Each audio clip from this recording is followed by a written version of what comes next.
ମୁଁ ଜାଣିଛି ତୋର ଗୋଟେ ବଡ଼ କମ୍ପ୍ଲେନ୍, ମାମା ତୁ ମୋତେ ଭଲ ପାଉନୁ, ସବୁବେଳେ ଗାଳି କରୁଛୁ। କିନ୍ତୁ ସତ କହିବାକୁ ଗଲେ ତତେ ମୁଁ ସବୁଠୁ ବେଶୀ ଭଲ ପାଏ, ସମସ୍ତଙ୍କଠୁ ବେଶୀ। କାହିଁକି ନା ମାମାର ଅର୍ଥ କ'ଣ, ମାଆର ଅର୍ଥ କ'ଣ ତୁ ମୋତେ ଶିଖେଇଛୁ। ତୁ ମୋତେ ଆଗ ଡାକିଛୁ ମାମା, ତୋଠୁ ତ ମୁଁ ଶିଖିଲି।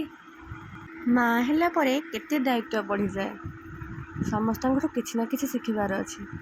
ଆଉ ତୁ କୁନି କୁନି ପାଦ ଯେବେ ମୋ ପାଖରେ ପଡ଼ିଲା, ମୁଁ ଯେବେ ଫାଷ୍ଟ ଟାଇମ୍ ତୋ ହାତ ଧରିଲି, ଯେବେ ତୋ ଗୁଲଗୁଲିଆ ମୁହଁକୁ ଦେଖିଲି, ସେଇଠୁ ଶିଖିଲି, ସେଇଠୁ ଜାଣିଲି ସତରେ ମାଆ ହେବାଟା ଏତେ ଇଜି ନୁହଁ, ତାର ଗୋଟେ ଚ୍ୟାଲେଞ୍ଜ। ଆଉ ସେଇ ଚ୍ୟାଲେଞ୍ଜକୁ ମୁଁ ଆଜି ପର୍ଯ୍ୟନ୍ତ ବି ନିଭେଇ ଆସୁଛି। ତୋଠୁ ଶିଖିଲି ଫାଷ୍ଟ କରି କେମିତି ଛୁଆଙ୍କୁ ଧରାଯାଏ। ତୋଠୁ ଶିଖିଲି ମୋତେ ବି ମୋ ବୋଉ ଦିନେ ଏମିତି ଧରିଥିଲା, ମୋ ବୋଉ ମୋତେ ଏମିତି ହିଁ ପାଳିଥିଲା। ବୋଧହୁଏ ମୋଠୁ ବି ବେଶୀ ସେ କରିଥିଲା। ମୁଁ ହେଇପାରିବି କି ନାହିଁ ଜାଣିନି ମୁଁ, କିନ୍ତୁ ଟ୍ରାଏ ତ ଜରୁରୀ କରିବି।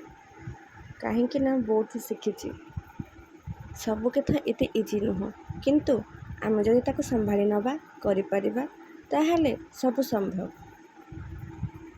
ହଁ, ମୁଁ ତୋତେ ଗାଳି କରେ, ତୋତେ ରାଗ ହୁଏ, କୁହେ ସବୁକିଛି ଠିକ୍ ଟାଇମ୍ରେ କରିବା ପାଇଁ, କାରଣ ମୁଁ ମାଆ।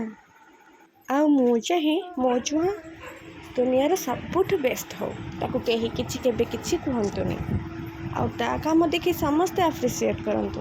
ତୁ ସବୁଠୁ ବଡ଼ ହୁଅ, ସବୁ କାମରେ ଦ ବେଷ୍ଟ ହୁଅ, ଆଉ ଭଲ ମଣିଷଟେ ହ, ଭଲ ସଂସ୍କାର ଶିଖ, ଭଲ ବ୍ୟବହାର ଶିଖ। ଏତିକି ତ ମୁଁ ଚାହେଁ।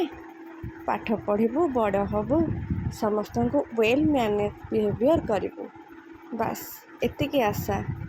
କେଜାଣି ତୁ କେବେ ବୁଝିବୁ, ବୋଧହୁଏ ବଡ଼ ହେଇଗଲେ ବୁଝିପାରିବୁ ମା ମନ ତଳର କଥା। ମୁଁ ତ କେବେ ବୁଝିନଥିଲି ବୋଉ କଥା।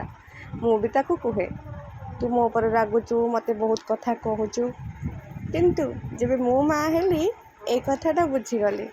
ତେଣୁ ତୁ ଆସ୍ତେ ଆସ୍ତେ ବଡ଼ ହ, ଏନ୍ଜୟ କର ତୋ ଲାଇଫ୍କି, ଆଉ ଯେବେ ବଡ଼ ହେଇଯିବୁ ବୁଝିପାରିବୁ ମାମା ତୋତେ କେତେ ଭଲ ପାଏ।